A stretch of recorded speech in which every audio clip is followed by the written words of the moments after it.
recent survey found that 67% of salespeople are unhappy with their current position or company, and over half of them are actively looking for a new job. That is almost 2/3 of all salespeople who are unhappy getting up every morning and going to work. Now, some people find this statistic to be staggering, but it doesn't surprise me at all, and there are 3 reasons why. First, on average, companies have 50% more salespeople than they actually need to hit their number. Now, if you don't believe me, look around your own company. What percentage of the sales force is consistently at or above quota?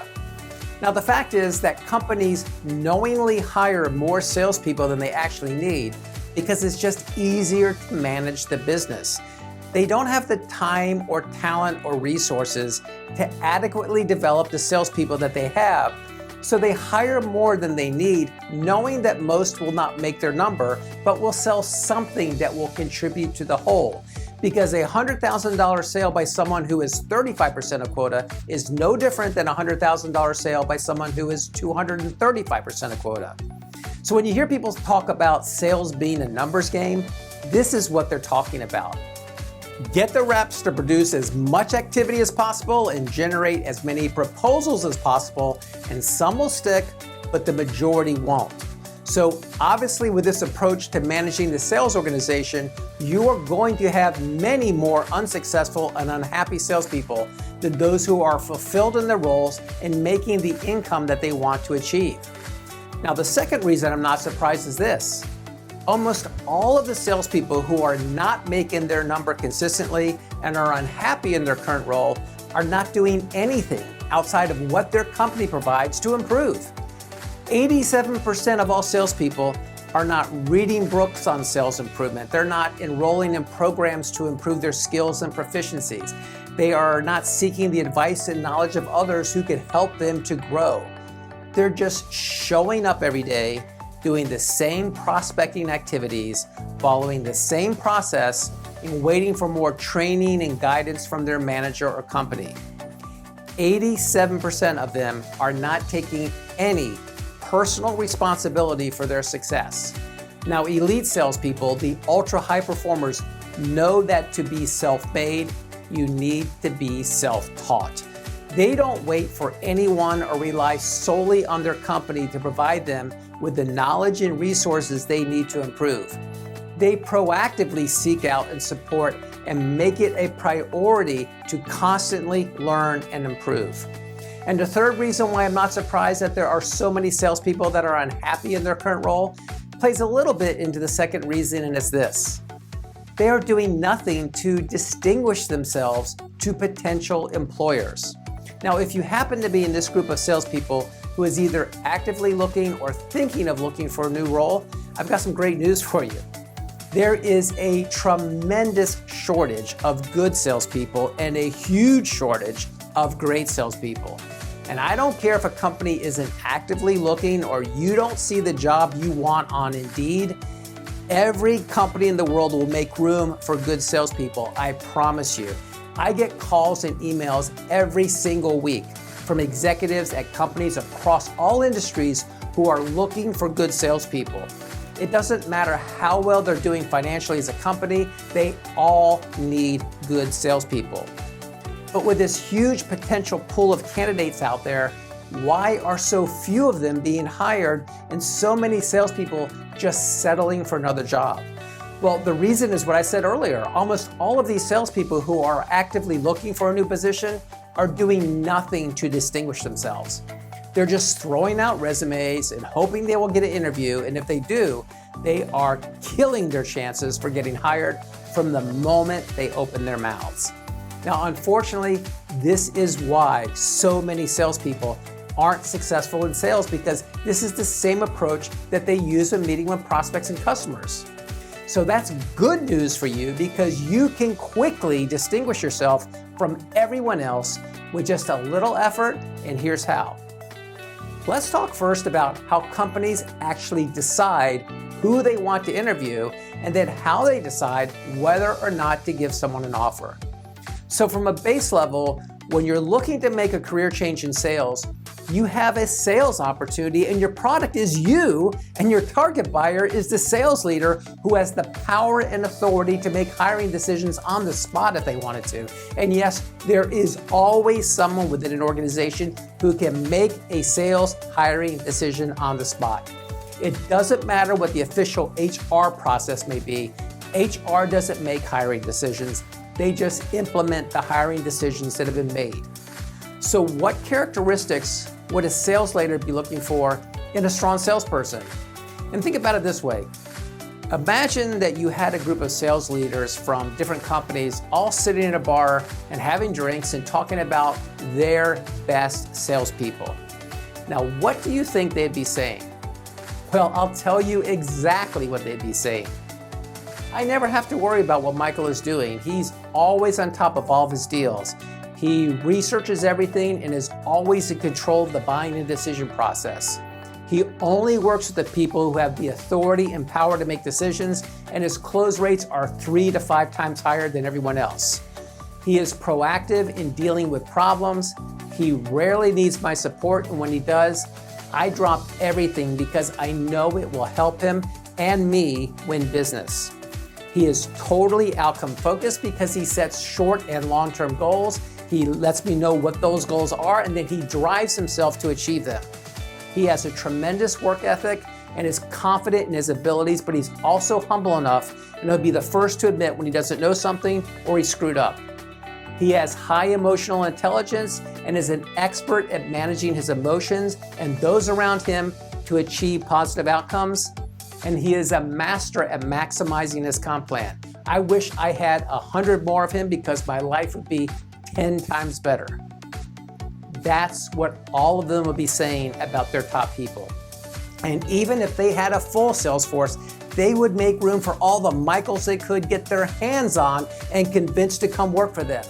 That would be sales leadership nirvana, to have an entire sales force of Michaels. Now, notice I said convince them to come work for them because they would be competing to get Michael. So knowing that this is what a potential sales leader would be looking for, let me tell you what 90%, maybe even 95% of all the resumes and cover letters employers receive look like. They look like this wall back here. They're just generic, they're boring, they're not inspiring. They offer no differentiation or motivation to want to bring someone in for an interview at all. So when employers looking for salespeople sort through their applications and resume and cover letter, the first pass goes like this. If they don't have a specific career objective or summary of accomplishments at the top, boom, they get tossed. If they go straight into experience listing companies and positions, they're going to get tossed. Nobody is going to take the time to try and decipher through a listing of previous job roles to see if you have what it takes. And if the career objective or cover letter doesn't speak specifically to the position that that company is offering, boom, it gets tossed. The vast majority look and sound like this. A disciplined self-starter who is seeking a sales position to utilize my prospecting and customer relationship skills to contribute to the organization's success. Tossed. When you look at the work experience, is it just a generic list of what someone did? Managed a territory of 75 accounts, responsible for driving sales in XYZ territory, was 125% of quota, and for 2 years I was a President's Circle member. I'm not saying those are bad things, but guess what? Everyone's resume says the same thing. Less than 10% of resumes and cover letters describe how someone made those accomplishments. Think back to what I said a sales leader would be looking for. They want to see someone that was proactive enough and outcome focused to provide that information for them in a concise way. It may seem small and simple, but the impact is huge on whether or not you get an interview. And if the resume makes it through the first pass, there's going to be a quick check of social media, beginning with LinkedIn. So if the photo is non-professional, meaning it's been cropped from a group photo or someone's favorite photo of themselves, but not reflective of the professional expectation, strike one. Then they're going to look at Facebook and Instagram and Twitter. And if there is anything that is remotely a red flag, strike 2 and 3. And for those that do get an interview, Most blow it in the first 3 minutes with the answer to this really difficult question. So Michael, tell me about yourself. The answers to that question have killed the chances of millions of salespeople from getting the job they want. So tell me about yourself. Many times people will just seem surprised by the question and will say something like, well, gosh, where do I begin? Not only have I seen it firsthand, I talk to so many sales leaders that just are astounded by how unprepared salespeople are to answer that simple question. They just pitch them a slow softball to promote themselves and they completely blow it. Now, most of the time, they just start reciting their resume, meaning they talk about their employment history, beginning with the latest one. Now, again, if you think back to what sales leaders are looking for in their salespeople, the answer to that question, so tell me about yourself, should be under 3 minutes, tops, and needs to check all of those boxes. Now, even when the candidate gives a crappy answer to this question, most employers will accommodate this and continue through the interview, but they have already made up their mind. Now, I would never do that, because if a sales candidate came in unprepared to answer that question, I would just immediately call them out. Because if they're going to be that unprepared and proactive for what should be one of the most important things they do in their professional life, do you think I want them to be taking that same attitude and approach to my prospects and customers? Of course not. Now, as I said earlier, if you are in this large group of salespeople who is looking for another opportunity right now, there is good news. First, most of your competition sucks. The odds are definitely in your favor if you take the time to really focus on how you present yourself at all levels. Resume, cover letter, social media, interviewing. It's not hard, it just takes some dedicated focus on who is your audience and how they are going to perceive you. Second, you are selling what should be the easiest thing in the world to sell, yourself. And you know your competition, so you just need to differentiate in the key areas, which leads to the third piece of good news. You are selling to salespeople, and good salespeople love to be sold to well. They will always buy when someone sells to them well. They're dying to have someone come in and make their lives easier. So this should be an ideal sales opportunity for you.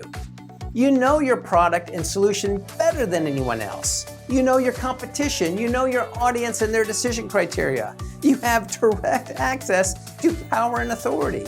You know for certain that they're going to make a buying decision. Everything is aligned perfectly for you. It is the perfect selling situation. So if you have been struggling to get the attention of potential employers or getting interviews but not getting the offers you want, then here are 3 questions you need to ask. Number 1, how much time have you really spent focusing on what your next sales leader is looking for in a salesperson? Have you spent any time thinking about a scenario like I just described earlier with a group of sales leaders at a bar talking about their best salespeople? Have you taken the time to even read a book about how to hire salespeople? There's just tons of them out there, so just go to Amazon, do some research, and just pick one. Number 2, how much time have you really spent doing a talent assessment of yourself? Now, if you're like most salespeople, 80% of your focus is figuring out how to overcome some deficiencies in your past. Maybe you haven't been a consistent performer. Maybe you've had some job hopping in your history and spending less than 2 years at a company. Don't worry about those things in the past. Just focus all of your energy on convincing someone of the lessons you've learned, the mistakes you've made, and what you have done and you're going to do to not repeat them in your next job. It is really much simpler than you think if you focus all of your energies towards it. Remember, sales leaders are looking for salespeople who are smart, who are humble, and who are hungry. So use those 3 traits to assess your talents and build your story. And the third question is this: how much time have you spent role-playing an interview? And I don't mean just in your head or by yourself. How much time have you spent in front of someone else answering questions or convincing someone that they should hire you?